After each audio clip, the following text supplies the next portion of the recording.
Shabbat Shalom, amados, gozosos de un día más, una semana que termina con la bendición de nuestro Padre Eterno. Vamos a entrar de lleno en la Escritura. Tengo un tema sumamente interesante y vamos a leer desde Shemot, Éxodo, capítulo 1.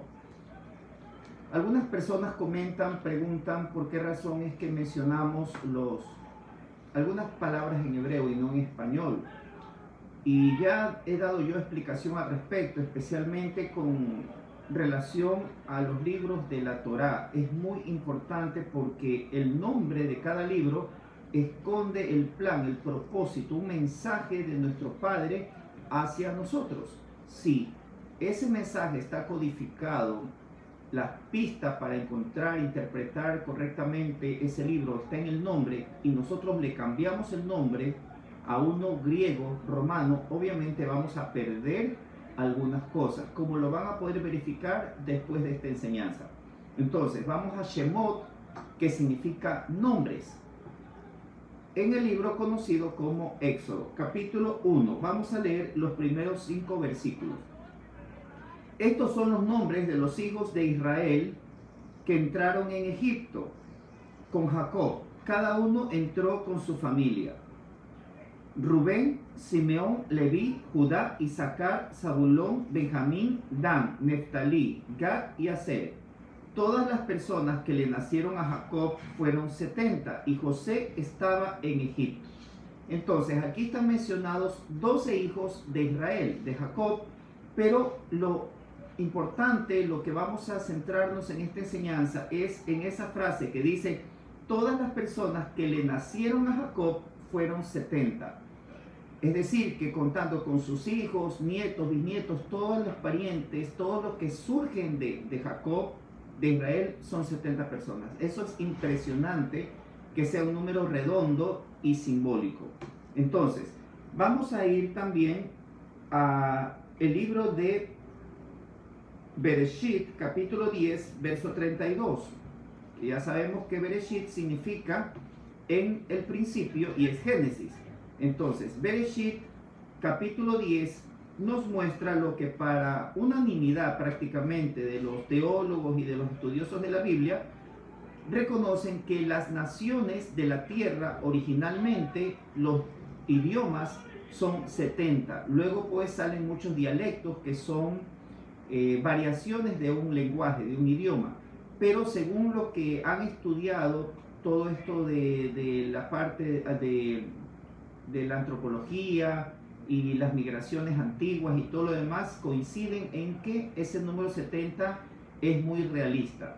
Y dice aquí en Génesis, Bereshit, capítulo 10, el verso 32, que es el último: estas son las familias de los hijos de Noé por sus descendencias, en sus naciones, y de estos se esparcieron las naciones en la tierra después del diluvio. El texto nos dice que de todos los nombres que están aquí, de los hijos, nietos, bisnietos de Noé, se formarían las naciones. Y cuando nosotros leemos y hacemos un conteo de todos estos nombres, nos da 70. Entonces, por un lado tenemos que cuando Jacob, Israel, entra en Egipto, son 70 personas.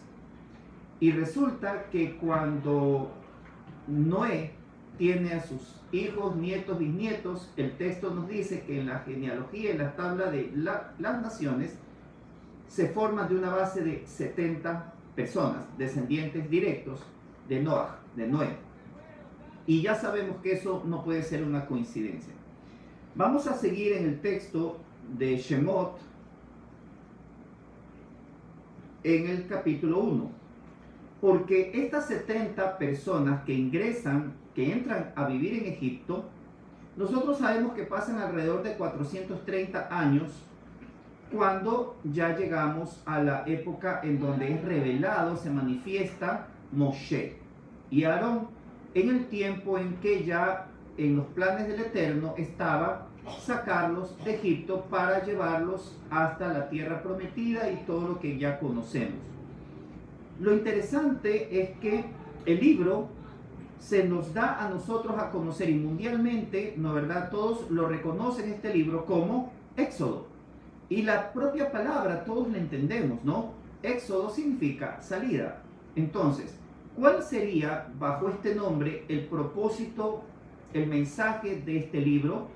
Que Dios liberó a su pueblo, a Israel, de la esclavitud egipcia, de la tribulación, de los azotes, de la esclavitud, del maltrato, de la opresión, y los hizo escapar, salir, ser liberados para luego llevarlos a la tierra prometida.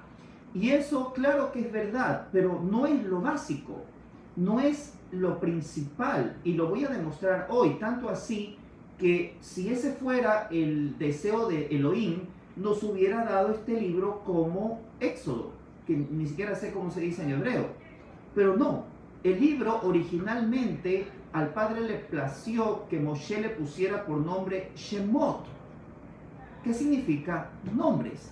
Entonces, tenemos que buscar el mensaje principal, neurálgico de este libro en ese nombre. En este caso, Shemot, en aquellos que entraron. Noten que cambia radicalmente la idea entre enfocarnos en el escape, la salida, la liberación, a la entrada. ¿Significa que Dios le place o en su plan está que nosotros suframos en vez de que seamos liberados? Por supuesto que no. Pero ciertamente antes de la liberación, durante esa tribulación, durante esa opresión, ocurre algo maravilloso. Ocurre algo que está en el propio corazón del Eterno. Y es lo que nosotros, los creyentes, la iglesia, la quejilá, la congregación de los hijos de Dios, muchas veces no queremos pasar, obviamos, evitamos. Vamos a entrar en algo maravilloso, amados. Estuve revisando para entender qué es ese 70, ¿no? El simbolismo, el significado, encontrar algunas cosas. Nosotros sabemos que hay 7 fiestas o moedim, tiempos designados por el Eterno, según Vayikra, Levítico capítulo 23. La última de ellas, la séptima, que la conocemos como la fiesta de los tabernáculos, que literalmente es fiesta de las cabañas o Sukkot, tiene algo bastante llamativo. Estaba revisando y para ello vamos a ir a Bamidbar capítulo 29. Recuerde que Bamidbar significa en el desierto, porque el Eterno, ¿no verdad?, le dio a Israel la posibilidad de en Egipto formarse como nación, multiplicarse, fortalecerse, crecer en número.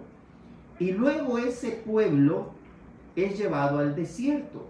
En el desierto, que es Bamidbar, o Números, conocido por la mayoría de la gente, en el desierto es donde él llama a la santidad, llama a las fiestas, Levítico 23, llama a la santidad de la alimentación, Levítico 11, llama a muchas otras leyes, Levítico 18, 19. Todas esas leyes tienen por objetivo la santificación de ese pueblo santo que él ha elegido, que él ha formado.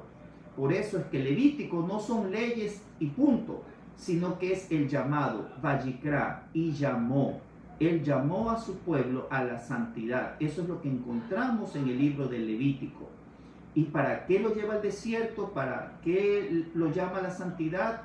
¿A través de qué? De la entrega de sus palabras, que es Devarim, que es el último libro de Deuteronomio. Entonces, en los 5 nombres de los 5 libros encontramos el plan perfecto, el diseño del Eterno. Pero esas 70 personas que son esos Shemot, esos nombres que ingresan a Egipto, ¿qué sucede ahí? ¿Cuál es el plan? ¿Cuál es lo codificado, lo encriptado que tenemos que descubrir? Y para ello vamos a ir a esta fiesta de Sukkot, porque nos dice la Escritura en Bamidbar, recuerden, Números, capítulo 29, todo el capítulo 29 de Bamidbar, de Números, nos menciona todos los sacrificios que se harían dentro de lo que son las fiestas conocidas como fiestas del otoño, las fiestas del 7º mes, que son Yom Teruah, fiesta de trompetas, Yom Kippur o Hab Kippurim, que es el día de expiación, y Sukkot o fiesta de cabañas o tabernáculos. todo el capítulo 29 de Números, desde el 1 hasta el 40, esto es lo que menciona. Y amados, encontré que, por ejemplo, en Yom Teruah se debía sacrificar, ofrecer como sacrificios de ese día solemne, de ese festivo, ¿no? Un becerro, un carnero, 7 corderos y un macho cabrío, o sea, una cabra de sexo macho. Y busco en Yom Kippurín o Yom Kippur y es exactamente lo mismo. Un becerro, un carnero, 7 corderos y un macho cabrío. Pero cuando vamos a la tercera fiesta, que es Sukkot o fiesta de las cabañas, resulta que usted sabe por Levítico 23, Vayikra 23, que esta fiesta son 7 días y un octavo. Eso lo he mencionado en otros estudios. En esos 7 días ocurre algo novedoso, algo diferente con respecto a la ordenanza de los sacrificios. Si usted lee desde el capítulo 12 de este número 29, dice: también a los 15 días del mes séptimo tendréis santa convocación, ninguna obra de siervos haréis, celebraréis fiesta solemne de Jehová por 7 días. ¿No verdad? Y ofreceréis en holocausto, en ofrenda encendida a Jehová, en olor grato. Y aquí comienza, amados, las ofrendas. Noten que dice aquí que para el primer día son 13 becerros. Dice el verso 13: ofrenda encendida en olor grato, 13 becerros de la vacada, 2 carneros, 14 corderos, y luego más abajo dice también en el 16, y un macho cabrío. Entonces, aquí hay una diferencia en el patrón que veíamos de las dos fiestas anteriores. Aquí son 13 becerros, 2 carneros, 14 corderos y un macho cabrío. Pero cuando nosotros avanzamos en el texto, y no lo voy a leer todo, ustedes lo pueden hacer, resulta que para el segundo día todo es idéntico excepto los becerros. Es decir, siguen siendo 2 carneros, 14 corderos y un macho cabrío.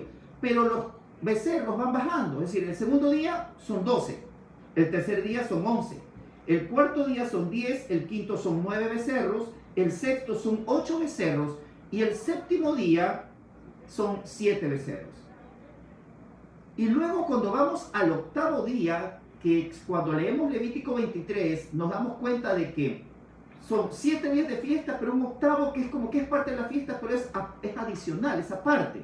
Di esa enseñanza en el curso de lo que son fiestas y también lo he mencionado en alguna enseñanza, en alguna prédica. Porque ese octavo tiene que ver con milenio, eternidad, tiene que ver con la consumación. Bueno, es especial. ¿Qué sucede? Que esta cuenta que va de 13, 12, 11, etcétera, hasta llegar al 7, en el octavo día ya es normal, es decir, lo común o lo que se conecta con las otras fiestas. Yom Teruah y Yom Kippur. Tenemos en Sukkot, el octavo día vuelve a ser un becerro, un carnero, 7 corderos y un macho cabrío. Idéntico, tal cual en Yom Teruah y en Yom Kippur. Entonces, la pregunta es, ¿qué hay aquí de escondido?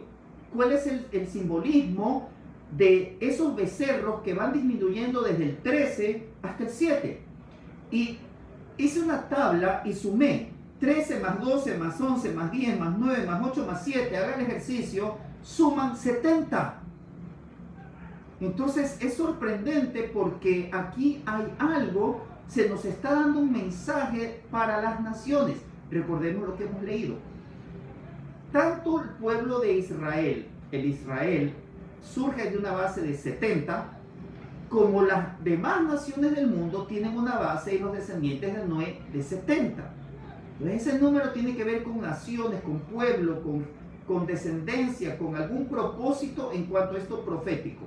Ahora, algo que va conectando todo esto, que es bastante interesante, recordemos la profecía de Zacarías, capítulo 14. Si nosotros vamos a Zacarías, para los que no la conocen, la lean, la escuchen. En Zacarías, en el capítulo 14, los versículos 16 al 19, recordemos que este pasaje nos habla del milenio. 6.000 años de la humanidad, de las naciones, donde muchos están fuera de pacto, otros buscando estar en pacto. El séptimo milenio, que cierra el ciclo de las naciones, porque en el séptimo milenio, que es el milenio sabático de Hebreos capítulo 4, verso 9, y que también sabemos que es el milenio de Apocalipsis 20, en ese milenio sí están las naciones, pero ya no están viviendo a su antojo como quieren, sino que regidos todos bajo el liderazgo del rey, el descendiente de David, nuestro Yeshua HaMashiach. Pero son 7 milenios para las naciones. Pero el octavo milenio no es en sí un milenio, sino que, obvio, si termina un séptimo milenio, lo siguiente vendría a ser algo octavo, pero en la eternidad es ese 8. En la eternidad ya no van a haber naciones, porque en la eternidad las naciones ya han sido juzgadas al final del milenio, según Apocalipsis 20, y ya solamente queda el Israel, quedamos nosotros. Por eso es que en la fiesta de Sukkot se ofrecen 70 becerros, porque son el sacrificio por las naciones. Los judíos, lo sepan o no, en mi criterio, analizando esto, en cada Sukkot ellos estaban ofreciendo sacrificios para las naciones, para redimir, para expiar, para misericordia, para que en algún día estas naciones, de todas estas naciones de la tierra, usted y yo y muchos más, entremos en pacto y nos convirtamos en el Israel de Elohim. Y los que lo hagamos podremos llegar a ese octavo día de la fiesta de Sukkot, donde ya no están 70, donde ya solamente está un becerro, porque ese es el día de Israel. Es un día conectado con la eternidad, amados. Si nosotros vamos a Zacarías en el capítulo 14, versículos 16 a 19, sabemos que durante ese séptimo milenio que las naciones están regidas por Yeshua, que está reinando, gobernando junto con nosotros como sacerdotes, real sacerdocio, nosotros dice, y todos los que sobrevivieron de las naciones que vinieron contra Jerusalén, que antes de que Yeshua se manifieste y los derrote, le hicieron guerra a Israel, a Judá, a Jerusalén, estos sobrevivientes de las naciones tendrán que subir, dice el texto, de año en año para adorar al rey. ¿Y por qué no tienen que subir en Habicurim? ¿Por qué no suben en Pesa? ¿Por qué no suben en Shavuot? ¿Por qué no suben en el Día de las Trompetas? ¿Por qué tienen que subir en Sukkot? Porque Sukkot es la fiesta de las naciones, en donde Él reina sobre las naciones. Por eso son los 70 becerros ofrecidos durante esa fiesta. Aleluya. Es increíble. Entonces, ¿qué pasa? Tendrán que celebrar la fiesta de los tabernáculos de Sukkot. Verso 17. Y acontecerá que los de las familias de la tierra que no subieren a Jerusalén para adorar al rey, Jehová de los ejércitos, no vendrá sobre ellos lluvia. Y da un ejemplo, y si la familia de Egipto no subiere y no viniere sobre ellos, no habrá lluvia. No somos judíos, ¿para qué tenemos que ir para allá? No les vendrá lluvia. Vendrá la plaga con que Jehová herirá a las naciones que no subieren a celebrar la fiesta de los tabernáculos. Entonces, dice el 19, esta será la pena del pecado de Egipto y del pecado de todas las naciones que no subieren para celebrar la fiesta de los tabernáculos. Sukkot. Es impresionante. Existe una conexión real, y la estoy mostrando en esta enseñanza, entre las naciones y esa fiesta, Sukkot. Ahora, si nosotros vamos en el mismo Zacarías al capítulo 12, los versículos 1 al 3, dice, profecía de la palabra de Jehová acerca de Israel. Jehová, que extiende los cielos y funda la tierra y forma el espíritu del hombre dentro de él, ha dicho, he aquí yo pongo a Jerusalén por copa que hará temblar a todos los pueblos de alrededor contra Judá, en el sitio contra Jerusalén. Y en aquel día yo pondré a Jerusalén por piedra pesada a todos los pueblos, todos los que se la cargaren serán despedazados, bien que todas las naciones de la tierra se juntarán contra ella. Zacarías nos profetiza en el capítulo 12 que al final, en las vísperas del día grande y terrible de Jehová, cuando se manifieste Yeshua el Mesías, y por eso es que dice que ese día las naciones llorarán, lamentarán al verlo regresar, que antes de eso las naciones estarán confabuladas, alineadas todas prácticamente contra Jerusalén y contra Israel. Pero el Eterno vendrá con toda su ira y su poder y las despedazará. No lo estoy inventando, lo estoy leyendo.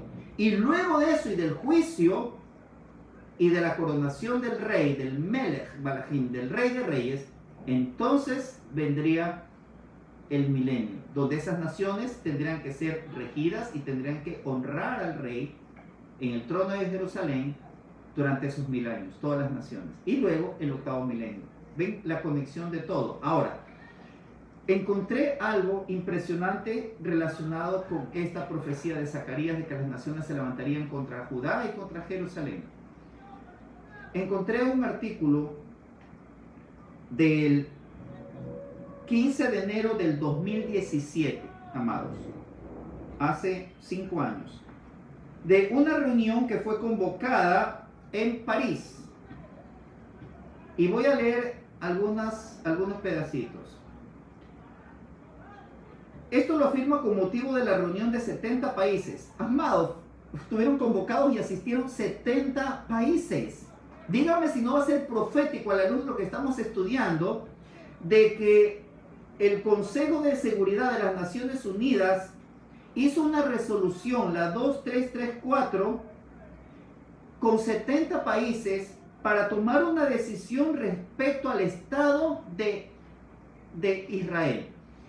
La creación de un segundo Estado, el Estado palestino, ocupando la misma tierra, lo cual traería algunas consecuencias. Por ejemplo, dice: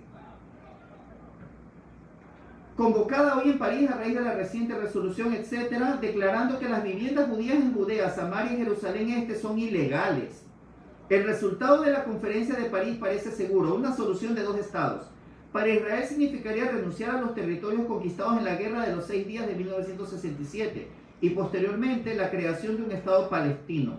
Esto incluiría el establecimiento de una capital palestina en Jerusalén Este, eliminando de este modo el Cótel, el muro occidental y el monte del templo de control judío. ¿Ya? O sea, esto afectaría a lo que la propia palabra, la Torá, declara como una heredad de Israel, del pueblo de Dios. Más allá que sabemos que hoy está ocupado por un Israel pagano, judío, sin Yeshua el Mesías, pero también hay mucha gente que ya es creyente. Pero esa es la tierra nuestra, suya y mía, amados, porque es ahí donde vamos a ser reunidos de todas las naciones para reinar ese milenio. Esa es la tierra prometida a nuestros padres Abraham, Isaac y Jacob. Entonces no es una tierra para palestinos y para descendientes de otras personas, no lo es. Pero la humanidad, las naciones tienen un consenso, aún aliados de Israel están de acuerdo. Y en el 2017 se reunieron 70 naciones y el acuerdo fue a favor de la creación de los 2 estados, de quitarle tierras a Israel, de impedir que sigan asentamientos de colonos y todo su proyecto dentro de la tierra de Judea y Samaria. Amados, lo más impresionante es que en esta reunión no estuvo invitado Israel. Es decir, se tomaron resoluciones sobre Israel sin tomar en cuenta a Israel. Está profetizado. Las naciones, y si decimos que 70 es lo que representan las naciones, qué impresionante que esa reunión haya sido convocada 70 naciones. ¿Para qué? Para hacer decretos contra Judá y Jerusalén. Estamos en las vísperas. Pero Sukkot es la señal profética de que al Padre le interesan las naciones, que Él quiere rescatar de todas las naciones y lo está haciendo a sus elegidos. Las ovejas de Yeshua el Mesías están oyendo su voz en esas 70 naciones y en todas las naciones de la tierra. Usted dirá, pero no hay 70 naciones, hay más. Recuerde que una cosa son países, geopolíticamente hablando. Aquí en Sudamérica hay 10 países, pero no hay 10 naciones. Las naciones son etnias, son otra cosa, tienen costumbres, cultura, lenguajes propios. Y amados, yo quería dejarles esto porque para terminar y enlazar con Shemot, ¿no? Con el libro donde empezó todo esto y donde se mencionan las 70 naciones.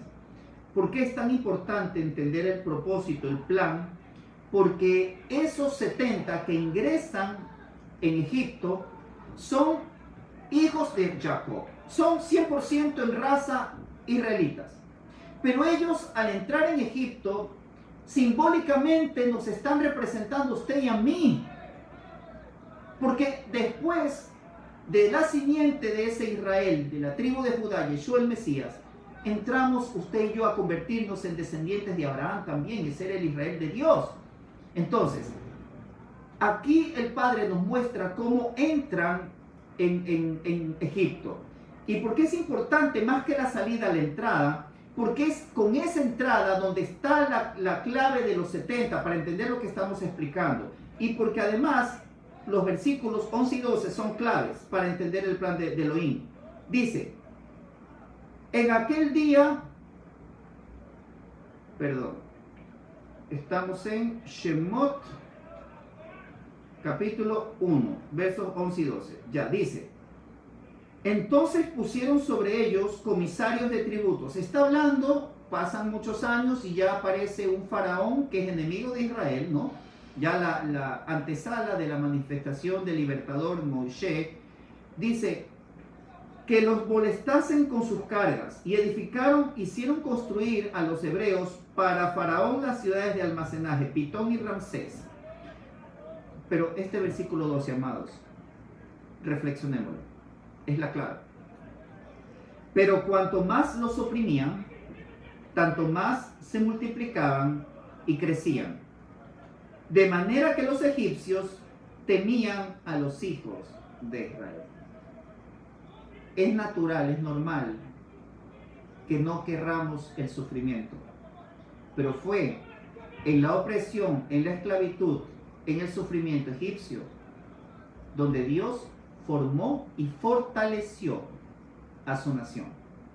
Y esa nación de Israel la llevó al desierto y les hizo un pacto entregándoles la Torá, diciéndoles que serían una nación santa, un reino de sacerdotes, un especial tesoro entre todas las naciones de la tierra. Para que eso pueda ocurrir era necesario que pasaran Egipto. Es necesario que usted y yo pasemos la tribulación, pasemos la prueba. Es necesario que primero entremos en pacto y eso va a santificarnos y va a traer la oposición y va a traer la persecución y va a traer la burla y va a traer muchas cosas peores en el futuro. Y después de todo eso vendrá el éxodo con el Moshe segundo, que es Yeshua HaMashiach, que no nos llevará a una tierra prometida, sino un milenio sabático.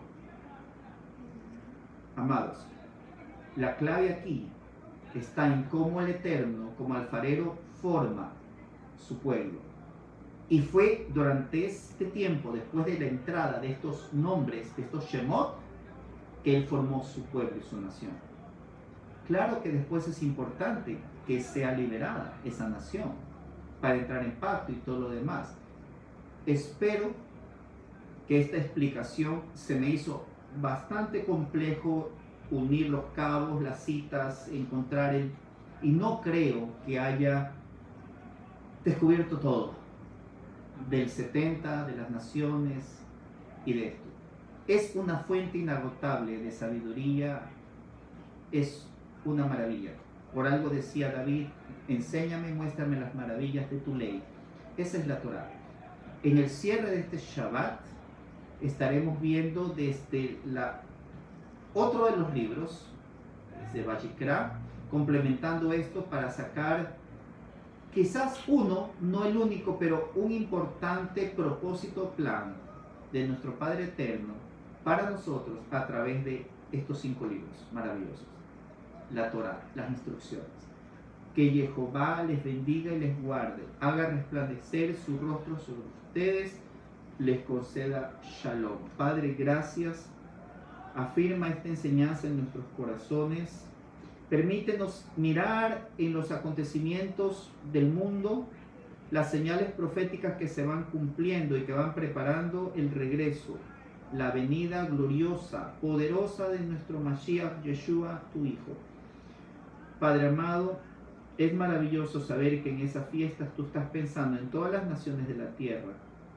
Señor, que podamos meditar, hacer Selah de esta enseñanza y que podamos compartirla con otras personas.